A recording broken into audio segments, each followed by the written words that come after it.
Hi everybody, Giselle Grenier here from artplace.ca. In today's lesson we're going to be doing another type of experiment. We're still going to be working with Crackle paint, but I'm going to be working with wax metallics instead of using the interference. So a recap on the previous lesson is we did this piece here and we painted it with a blue, applied the Crackle paint. I should have applied it up and down because I just positioned it wrong. I experimented with the Crackle paint at different thicknesses. Then I applied some interference colors. You can see how it shows up there. And what I want to do now, I want to work on this side, similar technique, but I'm going to be working with wax metallics instead. So you'd have to refer back to, I believe it's the Book of Backgrounds number 17 for the technique on how I did this. But basically, it's Stonehenge paper, the cream stuff. It's a scrap piece of paper, you can tell it's not even cut straight. Stonehenge paper, and all I did was collage. And this stuff here is the Tim Holtz Ideology. I put a text block here, the memory text block, and then scraps of other stuff all the way around. And again, refer to that video because there's a bunch of other stuff in there, different techniques, and I do have a few other videos on making your own custom printed tissue, so check that out as well. The first thing I'm going to do is I'm going to apply some color, and I'm going to be doing this in real time. I'm not speeding anything up other than when I put the matte medium on, that I'll let dry naturally. And I'm going to get my 3/4 inch wash brush. I'm going to dip it into a little bit of water. And I'm going to be using the DecoArt Media line for the paint. And I have quinacridone burnt orange. So we're going to put that on. And then what we're going to do is we're going to apply some DecoArt Metallic Luster. It's a wax metallic finish and it's iced espresso. Okay. Now one thing I did find, they changed the packaging, which was really, really nice. You can actually see some of the colors right through, which is really cool. With the heat wave that we've had multiple heat waves. In my lifetime, I think this is the hottest summer we've ever had.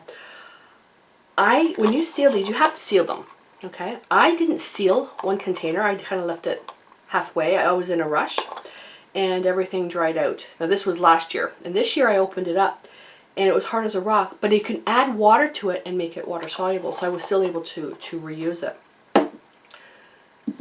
And let's see, oh yeah, and then we'll have the DecoArt Media Crackle paint, and then we're going to seal everything with the matte medium. So when it comes to these two stages, I am going to let it dry naturally. Quinacridone burnt orange.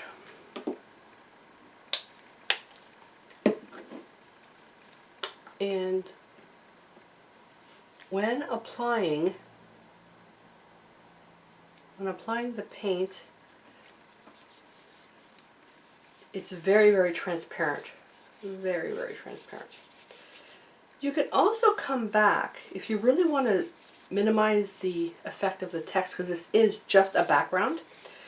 You can also add a little bit of gesso to push everything back.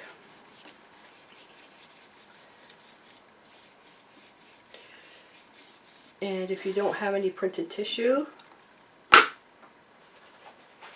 have to be a bit more careful now because there's something on the back. If you don't have any printed tissue, then you can work on a magazine spread. This is just a background. So experiment with a bunch of different things. Now I do have myself, I don't care if I get paint on the back because I am going to be trimming this down. Because this is just a piece of scrap paper, but if you're doing something on the back that's important, you can put some low-tack masking tape on the edges so the paint won't transfer over.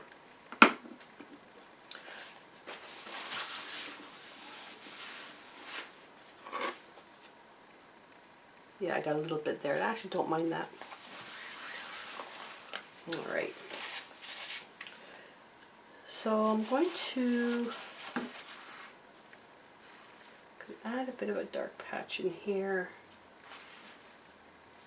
I want to experiment with some of the colors.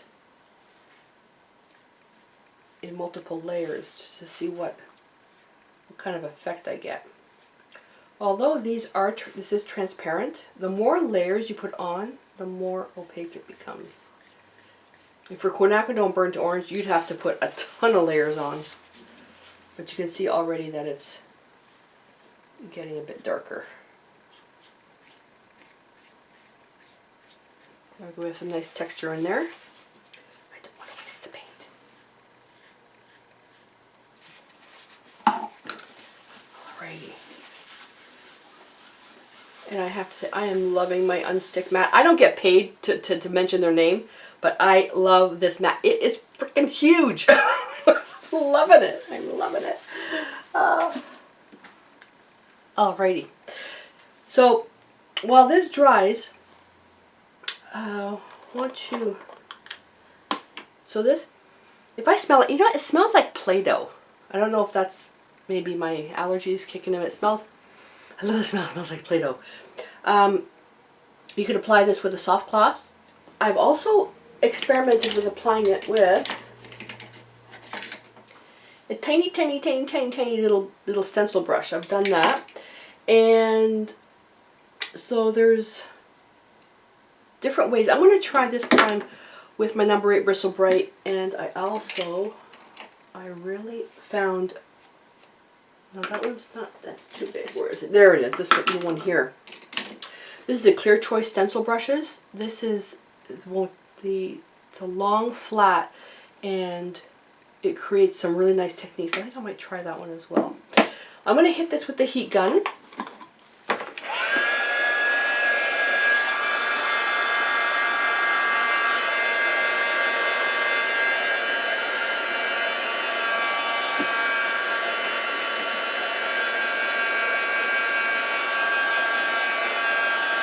There's a big wrinkle there.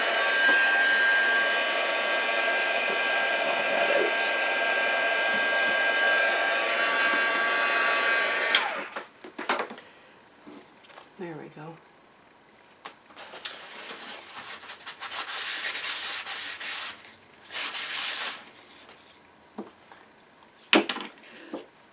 And I am going to be doing a video on color mixing this with paint as well, or with some other texture product.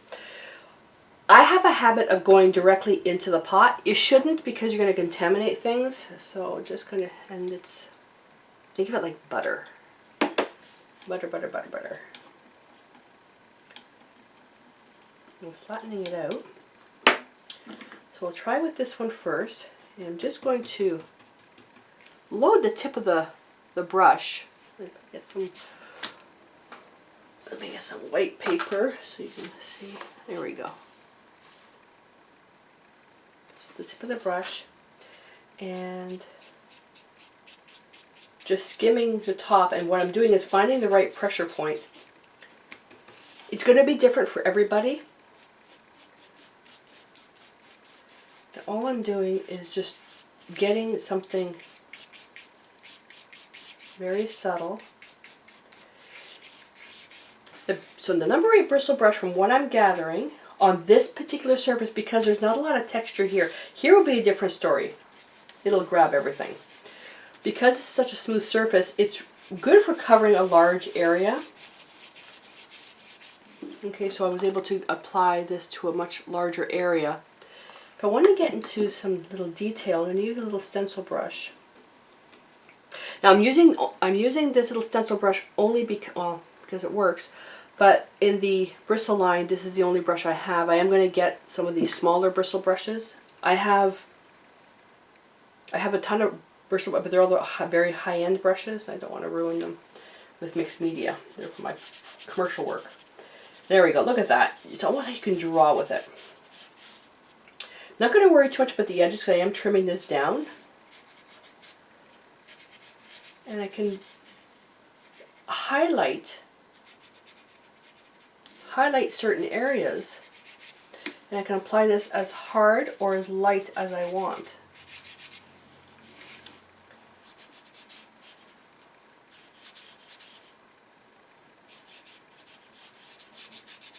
And once you apply it, you can burnish it with a cloth. Oh, that's another way to put it on. A soft cloth. Okay.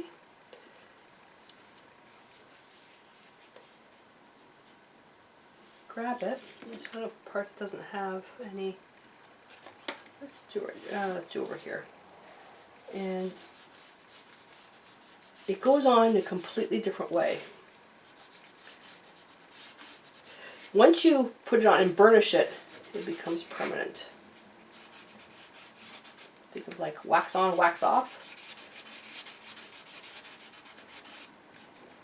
And when you're doing this, you have to make sure that this, if you're using collage paper, make sure you have a coat of paint or some type of sealer on top so you don't tear the paper while you're sealing it.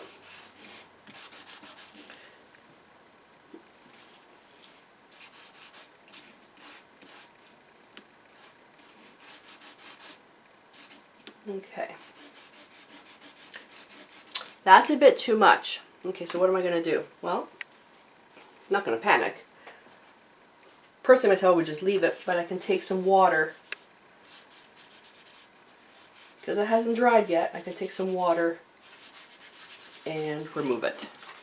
There you go. But once it's dried and once it's burnished on there, burnished and dried I should say, then it's there. And you can add, with this type of thing, you can add some water to it, and even if it's dried, you'll get some of it off, but you won't get everything off.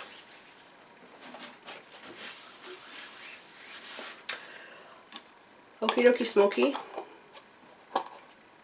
We're going to take some Crackle paint. Oh, let me just, hang on, let me just burnish this one more time. Gotta make sure that's dry. The burnishing really pushes it into the paper. It is a wax. You can't even feel it now. And this side, I think I wanted a little bit more on this side though. Oh, let's see what happens. I wanted to put a little bit more because I wanted to see what would happen. So the Crackle paint I'm going to apply with the palette knife. Make sure I've got a clean edge on that. So this will give me very tiny cracks. Oh, this I don't care if I get on the other side because this is the same product.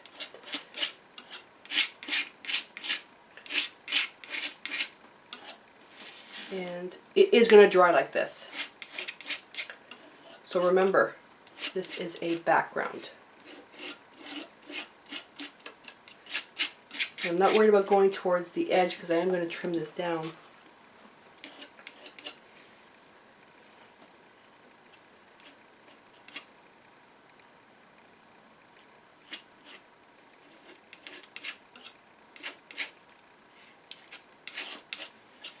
Ooh, I see a person there. A woman in a dress with her arms. Looks like a cross, but I see a woman. There we go. Let's see what it looks like over that gold.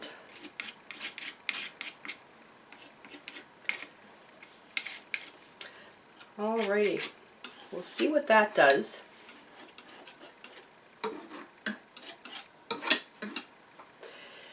And this part now, we have to let it dry naturally. I am not going to speed up the drying time with the heat gun. Although I've never really tried it, it doesn't take that long. All I'm looking at is I don't want my hydrometer to be spinning around like crazy because I have to have the heat gun on this for a really long time. Oh, there we go. Oh, that line's a little too hard for me. Let me just spread this out. There we go. Alright, again, it's just a background, so don't get too fiddly with it because we're going to be putting more stuff on top. And what I want to do with this one is I wanted to see what it would like with the Crackle paint being on top of a metallic product, just to see if the metallic product shows through. So that will be an interesting experiment. Alrighty, I'm going to clean up a bit, and when we come back, we'll see what this looks like dried. Look how beautiful that looks. Now you can see right in there the background showing through the cracks. And look at the way the wax metallic looks. Isn't that beautiful? So I'm going to It's an extreme close up. I'm going to slide this over a little bit. Let's see. So where it's applied very thinly, the cracks are very small. And this is where the wrinkle is in the paper, right here. Look how big these ones are. And look how that wax metallic shimmers with the light. Isn't that beautiful? So some parts here like was microscopically thin, like it's like super thin. So obviously there wasn't much crackling there, but I was thinking about putting some gesso on here to push everything back. I didn't need to. This did the job. And nothing really happened here. Maybe with a bit more time, it's going to have some cracking. It is a thicker layer. So maybe the paint wasn't dry. Remember I put the paint on then, so this may have not been, the surface may have not been dry yet. But you've got some nice cracking here. Look at these little ones here. And you can do this 55 million times and it'll look different every single time. I love this. This right here. Okay, so you've got some nice big crack right here, some little cracks here. Very interesting texture. Love this. Looks like gold flecks.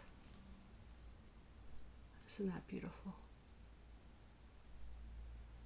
So applying it with a palette knife. This is probably my favorite part right here. How this whole thing turned out. I absolutely love that. Alrighty. The only thing left now is to seal it with the matte medium. Now if you want to keep working on it, that's fine. It's just a background for me. I'm going to leave it the way it is. So I'm using the DecoArt Media matte medium.